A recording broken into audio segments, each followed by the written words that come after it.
Muy buenas tardes a todos, ¿qué tal? ¿Cómo están? No sé por qué, pero tengo la extraña sensación de que el suelo se abre bajo nuestros pies, que incluso alianzas que considerábamos sólidamente afianzadas pueden deshacerse en unas horas o unos días. Afortunadamente la salud del Papa Francisco parece que mejora, porque si le pasara algo podría cundir el pánico. Precisamente nuestro invitado de hoy, el cantautor chileno Manuel García, presenta este viernes aquí en París una nueva versión de su álbum Pánico.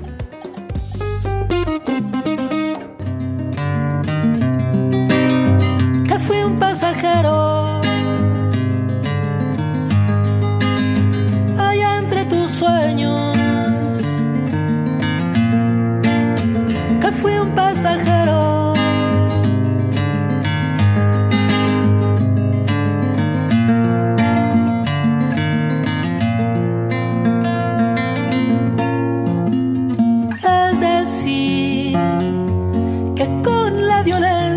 del mar. Quisiera volver a besar hasta sangrar.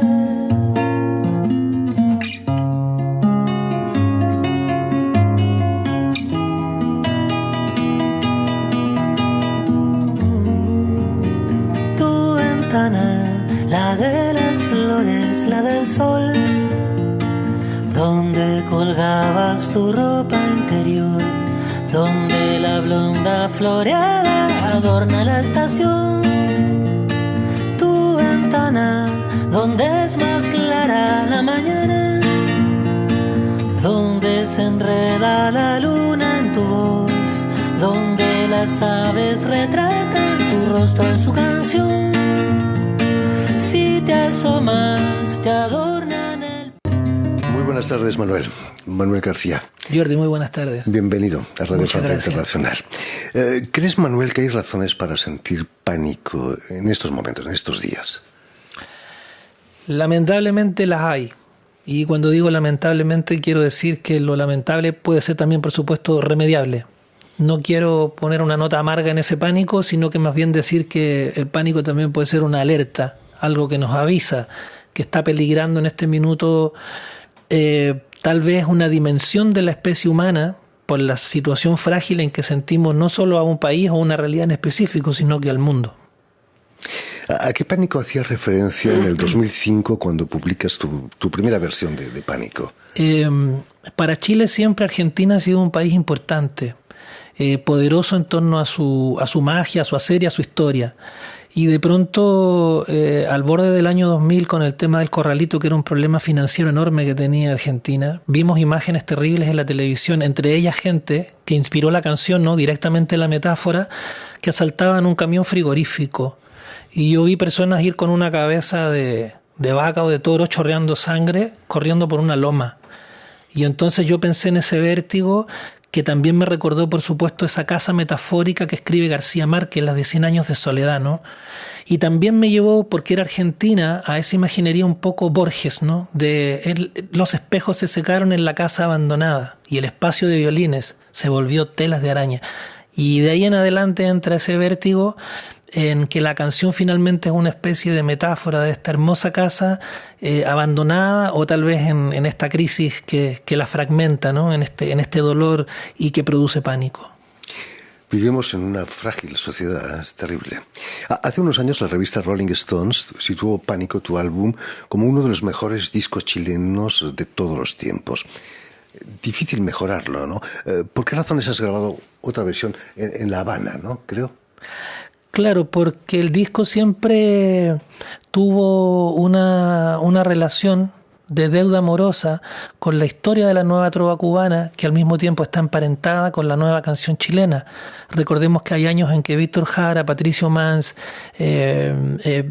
Ángel Parra y también, por ejemplo, Isabel Parra estuvieron y convivieron con la gente cubana, que dio origen a una canción que es la nueva trova, basada en la antigua trova de la que también se tiene deuda, y que finalmente refrenda lo que significa escribir versos, imaginar desde la realidad popular, valorando la sabiduría popular, valorando la guitarra como un instrumento universal muy importante, esa guitarra criolla, esa guitarra tradicional de cuerdas de nylon, no la guitarra clásica española, y al mismo tiempo la posibilidad de reflexionar desde la canción en la historia, que era un desafío muy grande que se pusieron estos muchachitos hace años atrás. Entonces mi disco siempre fue tributario, deudor de aquello también, y era interesante registrarlo, sobre todo en La Habana, Cuba, hicieran los estudios, ojalá, y resguardados por el cariño de tanta gente hermosa ahí, volver al origen del disco, que era como entregarlo limpio y a guitarra sin más revestimiento.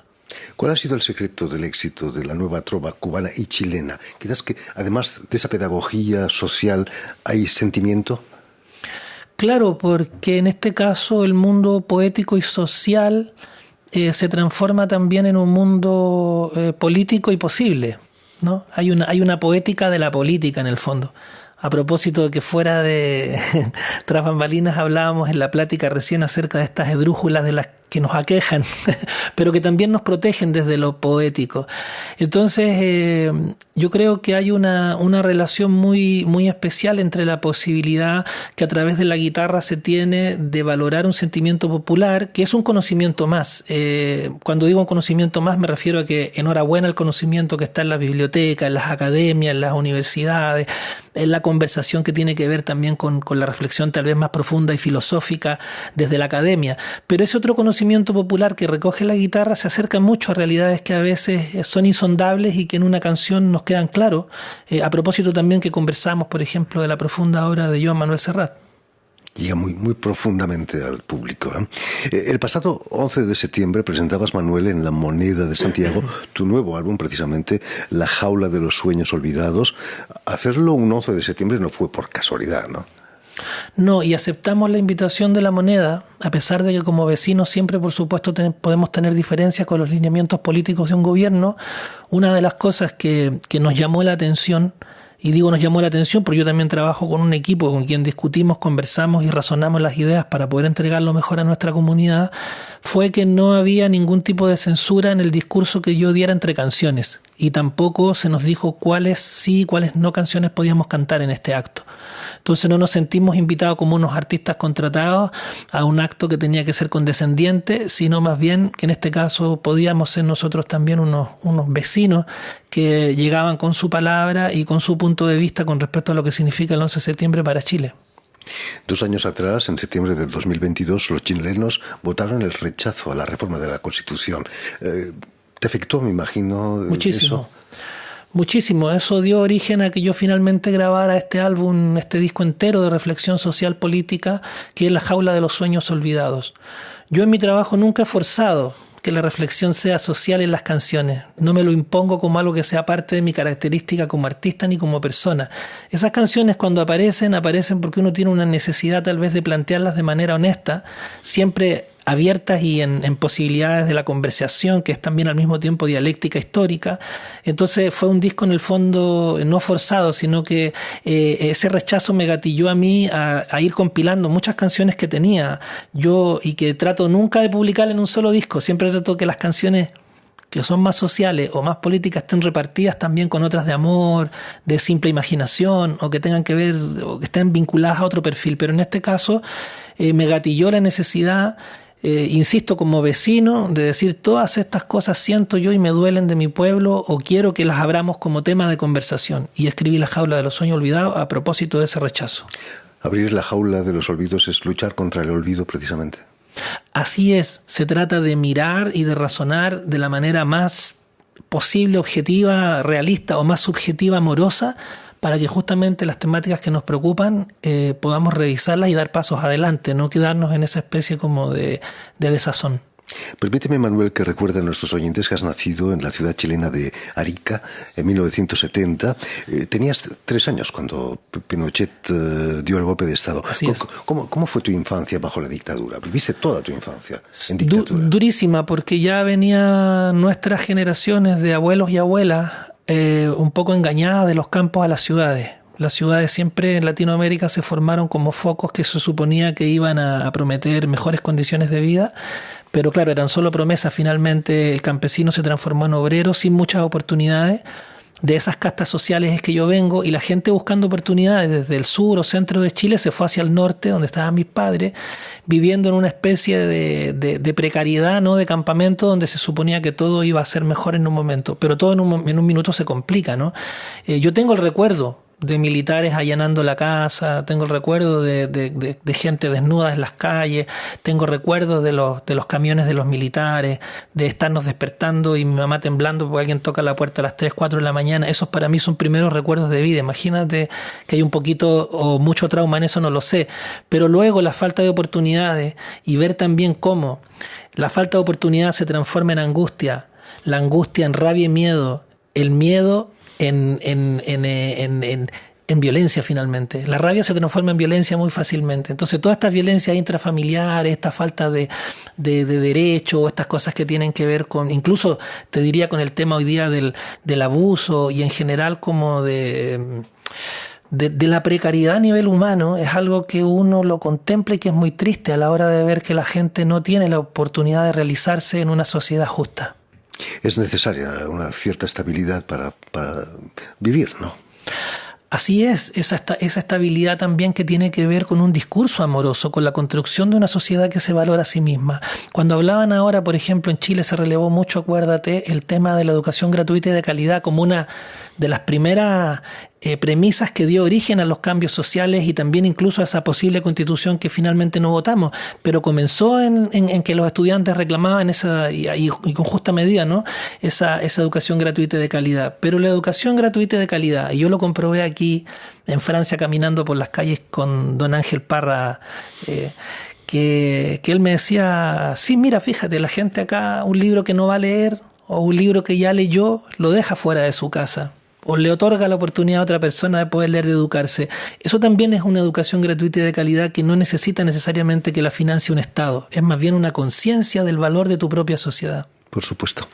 En el 94 te instalas en Santiago para continuar tus estudios musicales, guitarra.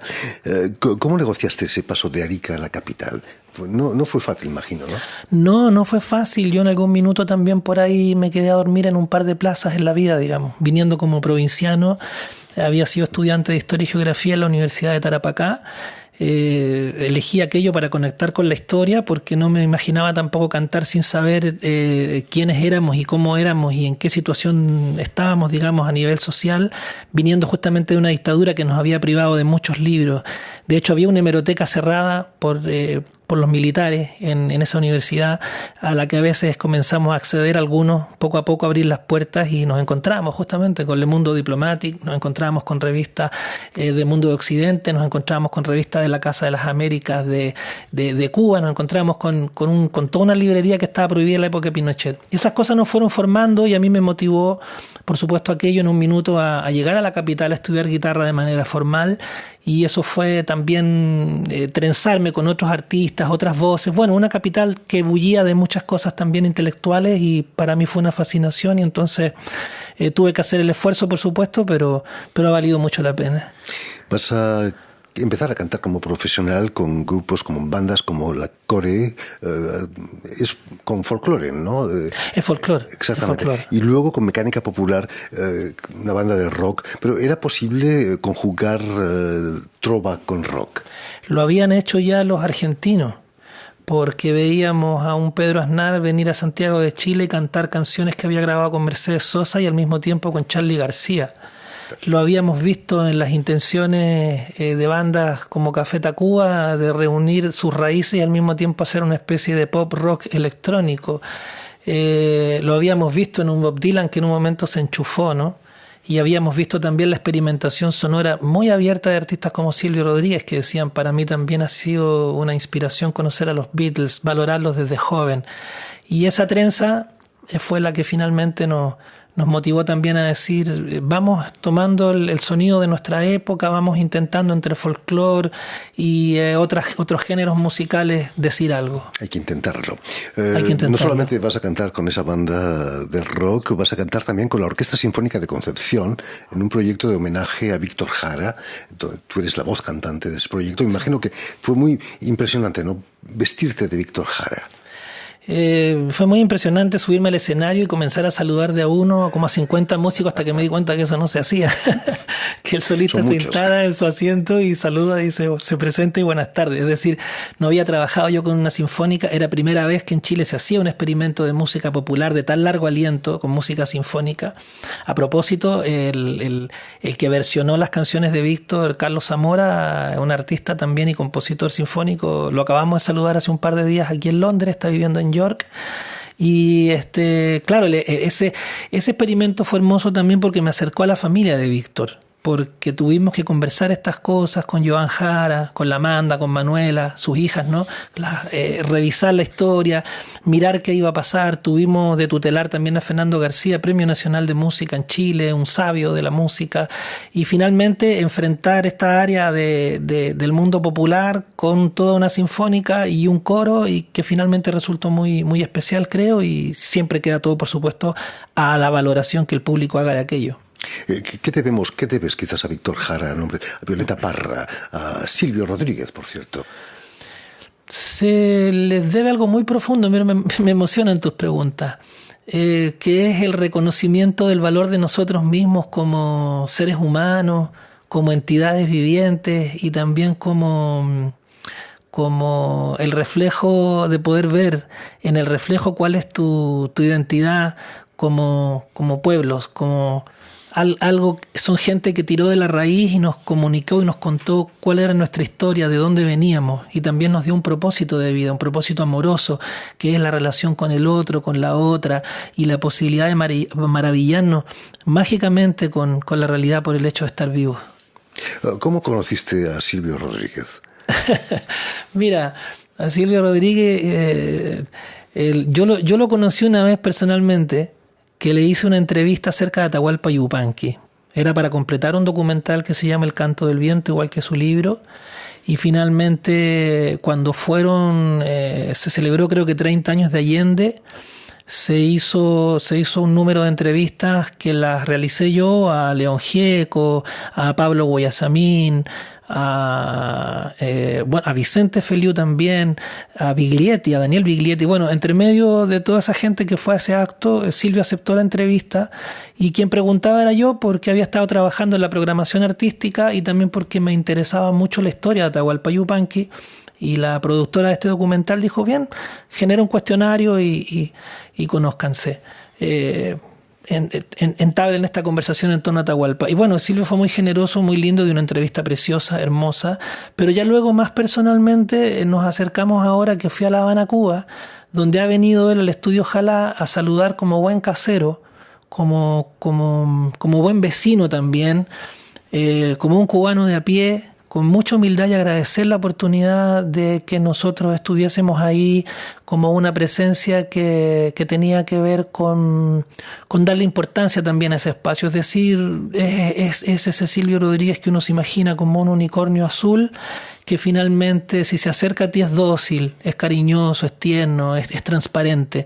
Me impresionó mucho verle porque yo le admiro mucho, pero no esperaba que viniera al estudio a recibirnos. Sí sabía y entendía que había dispuesto su casa, porque ese estudio es su casa, con gente que él quiere y lo quiere a él, como lo había dispuesto como uno dispone un hogar para recibir a un familiar o un amigo.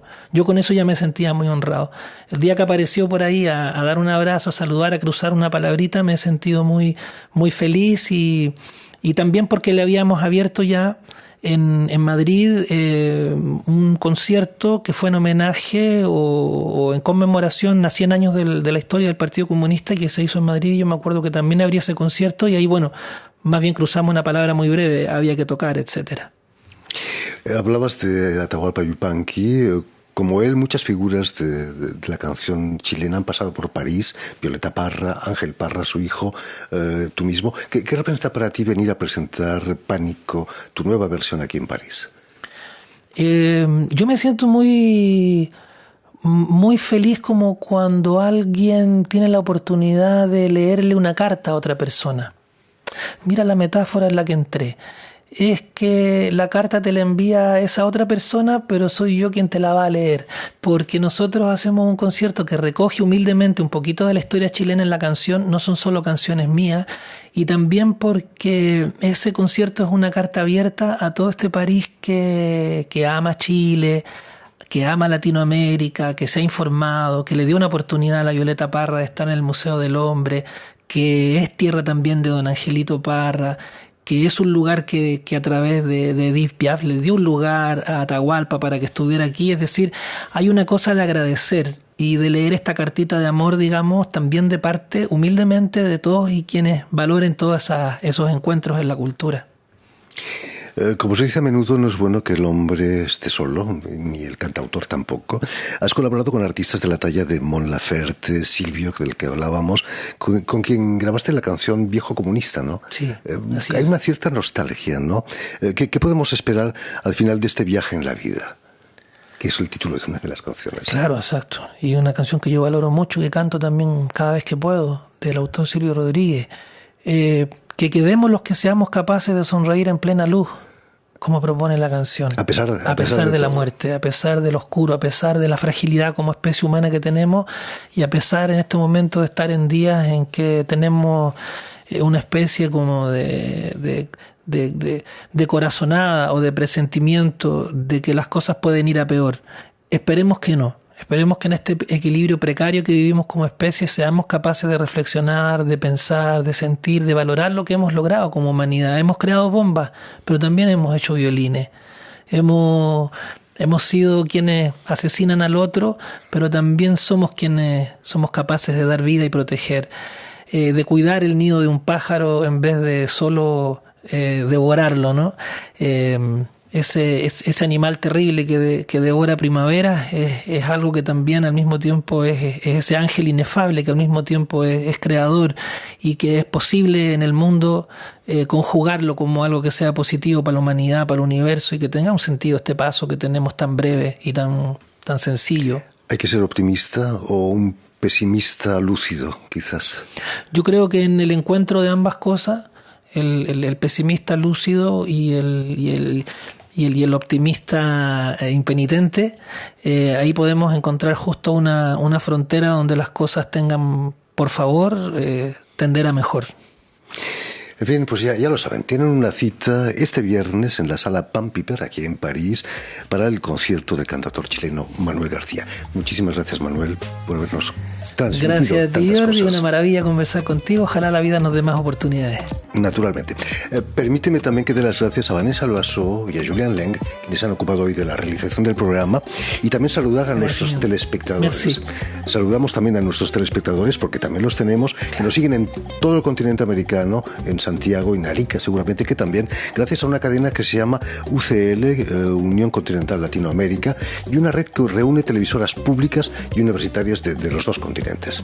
Una maravilla. Un abrazo para todos y todas quienes hacen posible esa magia de comunicar los mundos. Desde aquí se los mandamos. Y a ustedes, muchísimas gracias por su atención y les damos cita para una nueva edición de El Invitado de Radio Francia Internacional.